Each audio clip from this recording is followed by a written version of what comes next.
Jesus was born a Jew. He lived in ancient Israel, followed Jewish customs, went to the synagogue, celebrated Jewish holidays, and honored the Torah.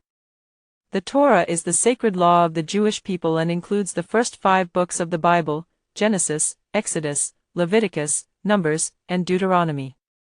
So, if Jesus followed the Torah, why don't his followers today, Christians, do the same? The answer comes down to how Christians view Jesus and his role in history.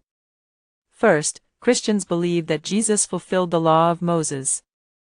In the book of Matthew, chapter 5, verse 17, Jesus says, "Do not think that I have come to abolish the law or the prophets. I have not come to abolish them but to fulfill them." What this means is that Jesus didn't come to cancel the Torah, but to bring its purpose to completion. His life, death, and resurrection are seen as the beginning of a new relationship between God and people, a new covenant. Second, the early Christian church made a clear decision to separate itself from traditional Jewish laws.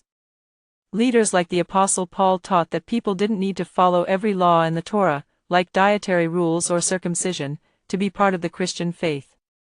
This opened the door to people who weren't Jewish, called Gentiles, to join the faith. Christianity began spreading beyond Israel and throughout the Roman Empire. Third, the Bible that Christians use, the King James Bible, for example, includes both the Old Testament, which contains the Torah, and the New Testament, which tells the story of Jesus and the early church. Christians still read the Torah, but they interpret it through the lens of the New Testament and the teachings of Jesus. So in short, Christians believe the Torah was important, but Jesus fulfilled its message. They follow his teachings in the New Testament, which became part of the Bible we know today. Who wrote the Torah? That brings us to the second question: who wrote the Torah? Traditionally, in both Jewish and Christian belief, the answer is Moses. Moses is seen as the great prophet and leader who led the Israelites out of slavery in Egypt. According to tradition, God gave Moses the commandments and instructions on Mount Sinai, and Moses wrote them down. That's why the Torah is often called the Law of Moses. But modern scholars offer a different view. They believe that the Torah wasn't written by just one person, but by several different authors over hundreds of years. This is known as the documentary hypothesis. According to this idea, the Torah is made up of 4 major sources. The Yahwist, who referred to God as Yahweh and told stories in a vivid, personal way. The Elohist, who used the name Elohim for God and focused more on the northern kingdom of Israel. The priestly source, which included rules, rituals, and genealogies. And the Deuteronomist, whose writings appear mostly in the book of Deuteronomy and focus on laws and moral teachings. These writings were likely brought together and edited during a difficult time in Jewish history, after the Babylonian exile in the 6th century BCE. Scholars support this theory by pointing out differences in writing style, repeated stories, and changes in the names used for God throughout the text. Why does this matter? You might ask, why does any of this matter?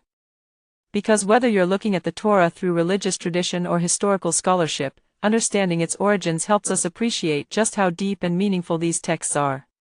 For some, the Torah is God's word passed down through Moses. For others, it's a living document that reflects the spiritual journey of a people over centuries.